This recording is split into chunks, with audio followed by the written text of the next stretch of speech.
wagt biz daha şowda münden beri 2026 yıl aktarına katlaşmak için çağalar gelip dur. Ama onun bir wagt tapmalı. Talant tapsak wagt tapar. Şu an dinlek koruyor. Emin adamı da beni yaşılıyım. Hani bir hınlet ver oğlum. Eminin ralası asmanın ayı, ayının kıvırı canı ulveyi,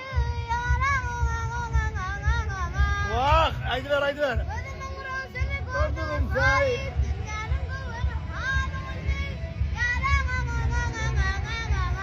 Yaşak. Çıtmasın ayağcıklarımdan. Vakt koyun Bana çıkımdan. Acıklarımdan. Acilde bulur.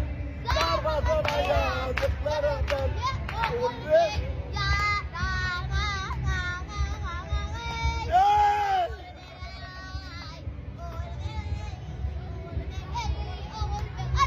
Tavır.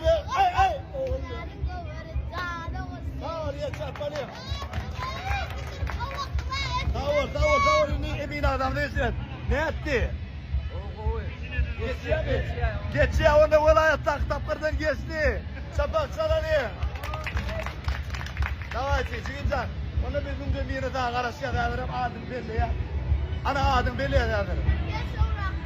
Türkiye'si bırakmam belli koyun. Dedik o da. Работаем. Esselamu aleyküm Armanda.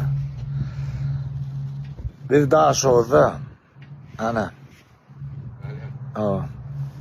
Toyulursun. Bulayda daha şu olayetine keyin gelir. Esip olsa. Aydın adı. Работаем. Hoş bulduk senin. Canım sağ olsun. Sağ ol Halife. Yakman adamlar şunu giyin canmalı, dans oynamalı, işlerde açık olmasın, hayırlı olsun. Hormatlanan fiilayan öyle uldan toy tutular yaşlar baktı olsun. Allah Teala sizin yolunuzu baktığını açık etsin. Gittik mi onda yaşlıcan? Yürü, работаем. Maestro payas. Yine ne yerden daha şuradan aşağıda da geldik. Работаем. Ayas neyli? Oo, neyli? Durancan, kim zat hakkıydı 36 ay kreditir şu gözün görüyen zadı. Şimdi diyen zadın hatta kafeteryanın için iyen zadın açayım 36 ay kredi. Öy koşulu kuruluş karitler yurdumdan 5 vilayetine hemen okudundan gelip arkayın alıp biliyeniz. Akkaya peydalanın bu sizin bekmediniz. Toyda görüşelim. Toyumu da yarasın. Naruş понимаете, что в отличие от Нукадова? Tapağı dinlemedi, tapağı Türkçe ne böyle karı? Dostum tercüme et gel buraya. Gel de Türk serial görüyor muydun o? Ben bugün renkli giyindim. Bu değil mi? Renk reklam ediyen. Türkiye'den yürüytü. Kale firmasının представители geldi. Ne? Yürüytü Türkmenistan'a gelip şu brandle dol üpçün edip dol tanıştıktı. Abi. Selamun aleyküm. Armanda. Salamlar değil. Neçin o kadı var dünyada? Dünyada yaklaşık 80-90 ülkeye ihracat var kalede. Görüyor musun? 80-90 yurtta var diye. Yani öyle gelip maşinle koyuyorlar.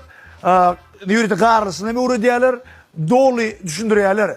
Naruş понимаете, что в отличие? Bu karıştırıcı. O boya yapıyor, bu karıştırıyor.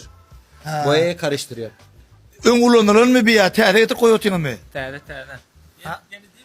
Evet, bunlar yeni makineler. Orijinalin olsun koyuyorlar ha. Yani adamlar bu en arzu edilen brandlerin bir kale. Yani Türkmenistan'a yürütü. Yani şuurlar öğler gelip uğradıp yani ne tayarlansın dolu iş geçirip oturuyorlar da. Dünyada Tane yurda vardı. Yaklaşık hemen hemen her yerde var. Yaklaşık 80 ülkeye kale olarak. hemmesine özün oy kayıttın mı diye. Hepsinin kendini vardır mı abi? Koymaya. Makine mi? Evet. Kale kim olarak var ama makine her yerde yok. Yaklaşık bir 40-50 ülkede var. Hani Afrika'da var, Amerika'da var. Anlatabildim mi? Afrika'da, Amerika'da da kale var diye. Yani bir yerde tiket geçeceğim çıkart beri ha. Bu boyanın barkodunu basıyor. Hangi ürünü yaptıysan koduna göre, ambalaj boyutuna göre sadece Renk yaptığın rengi barkod. Bun mihman alayın desene. Misafir kalacaksın. He misafir kalamıyoruz ya gideceğiz. 2-3 gün buradayız. Ondan sonra döneceğiz Türkiye'ye. Ha, ertimen daha şu da var yanında. Teşekkür ederim. Ben teşekkür ediyorum. Sağ ol. Bir malademe başla. Yok estağfurullah. Работаем. Работаем. Yine.